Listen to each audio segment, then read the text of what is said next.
সম্মানিত ভিউয়ার্স, গোড়ায় বিনিয়োগ বা বটম লেভেল এন্ট্রি বিষয়ক ভিডিওটিতে আপনাদের অভূতপূর্ব সাড়া পেয়েছি।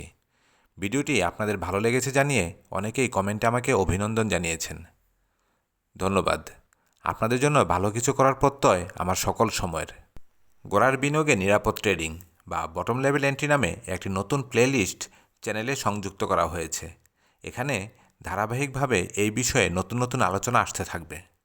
তো ভিউয়ার্স, স্বাগতম আজকের গোড়ায় বিনিয়োগের প্রথম পর্বের স্ক্রিপ্ট ভিত্তিক আলোচনায়।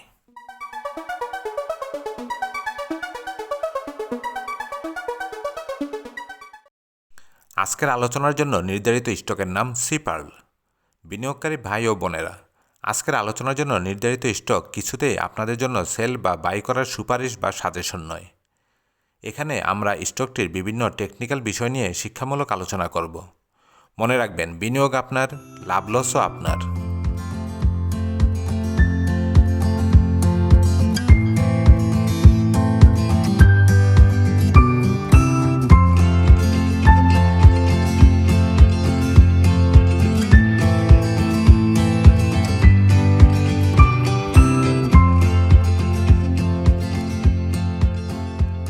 সিপার্ল স্টকটি ট্রাভেল সেক্টরের অধীন।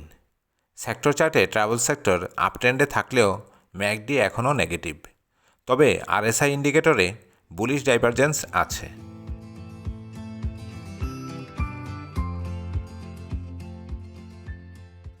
সিপার্ল স্টকটি কোনো ফান্ডামেন্টাল স্টক নয়, ডিভিডেন্ড হিস্টোরিও ভালো কিছু নয়, কিন্তু গোড়ায় বিনিয়োগ পর্বে এই স্টকটি নিয়ে আলোচনার প্রধান কারণ নিরাপদ ট্রেডিং।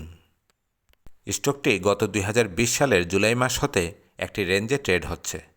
মাঝে 2020 সালের অক্টোবর মাসে রেঞ্জ ব্রেক করলেও মূল্য আবার পূর্বের রেঞ্জে ফিরে এসেছে। স্টক মার্কেটে কোনো স্টক যখন রেঞ্জ ব্রেকআউট হয়, তখন ওই স্টকটির গন্তব্য অনেক দূর পর্যন্ত হতে পারে। সেই হিসেবে এই স্টকটি একটি সম্ভাবনাময় স্টক।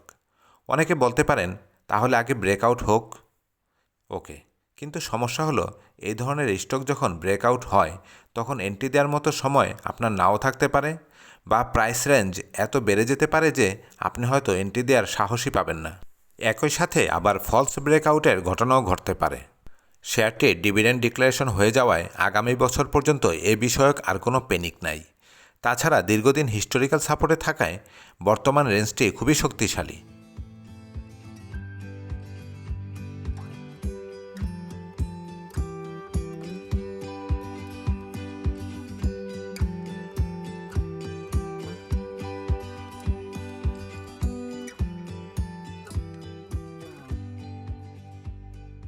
স্টকটি এখনও 200 মুভিং অ্যাভারেজ লাইনের নিচে থাকায় স্টকটি এখনও ডাউন ট্রেন্ডে আছে বলা যায়।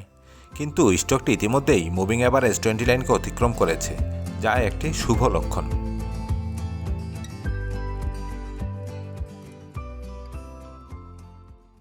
এদিকে আরএসআই ইন্ডিকেটরে বুলিশ ডাইভারজেন্স পেয়েছি এবং আরএসআই এর মান 55, যা একটি স্টকের আপট্রেন্ডে যাওয়ার পূর্ব লক্ষণ। অন্যদিকে ম্যাকডি ভ্যালু এখনও নেগেটিভ, তবে McD histogram positive. Price action বিবেচনা করলে দেখা যায় একটি শক্তিশালী ডোজি ক্যান্ডেল সৃষ্টি হয়েছে এবং পরের দিন একটি শক্তিশালী বুলিশ ক্যান্ডেল দিয়ে তাকে ভ্যালিড করেছে। এবার আসুন সাপোর্ট অ্যান্ড রেজিস্ট্যান্স বিষয়ে। স্টকটি রেঞ্জের ভিতর থাকলেও তা ডায়াগোনাল রেজিস্ট্যান্সের মুখে আছে।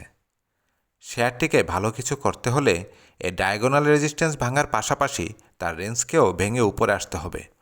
অন্যদিকে সাপোর্ট হিসাবে 39 টাকাকে বিবেচনা করা যেতে পারে, তবে 39 টাকায় আসলেই স্টপ লস দিতে হবে ব্যাপারটা এমন নয়। এমনও হতে পারে শেয়ারটিকে 39 টাকার নিচে নিয়ে আমজনতাকে ভয় পাইয়ে আউট করে দেওয়া হলো, আর সেখান থেকেই আপট্রেন্ড র্যালি শুরু হয়ে গেল। এমন কিন্তু প্রায়ই দেখা যায়। শেয়ারটিতে এন্ট্রি দেওয়ার কথা চিন্তা করলে আমাদের অবশ্যই মানি ম্যানেজমেন্টের বিষয়টা মাথায় রাখতে হবে। কোনো স্টকে আপনার পুঁজির 15%-এর বেশি বিনিয়োগ করা যেমন ঠিক না, আর এটি যেহেতু একটি ট্রেডিং স্টক, কোনো ফান্ডামেন্টাল স্টক নয়, তাই এখানে আপনার পুঁজির খুব সামান্যই বিনিয়োগ করা যায়। মনে রাখবেন, এটা কোনো জুয়া বা লটারি নয়।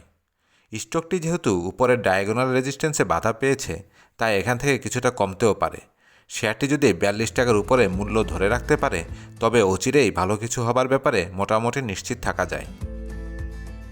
কোনো একটি স্টকে এন্ট্রি বা এক্সিটের অনেক কৌশল থাকতে পারে। আপনি যে কৌশলে দক্ষ সেটা প্রয়োগ করেই বুদ্ধিমানের কাজ। আলোচ্য স্টকটি কোনো ফান্ডামেন্টাল স্টক না হওয়ায় এখানে স্টপ লস অপরিহার্য। সো ভিউয়ার্স, আজকের আলোচনায় একটি রেঞ্জ বাউন্ড স্টকের বিভিন্ন দিক নিয়ে আলোচনা করা হলো। আলোচনাটি ভালো লাগলে বা কোনো প্রশ্ন থাকলে তা কমেন্ট করে জানাতে পারেন। সময় নিয়ে এতক্ষণ আমার সাথে থাকার জন্য সকলকে ধন্যবাদ। বিদায়।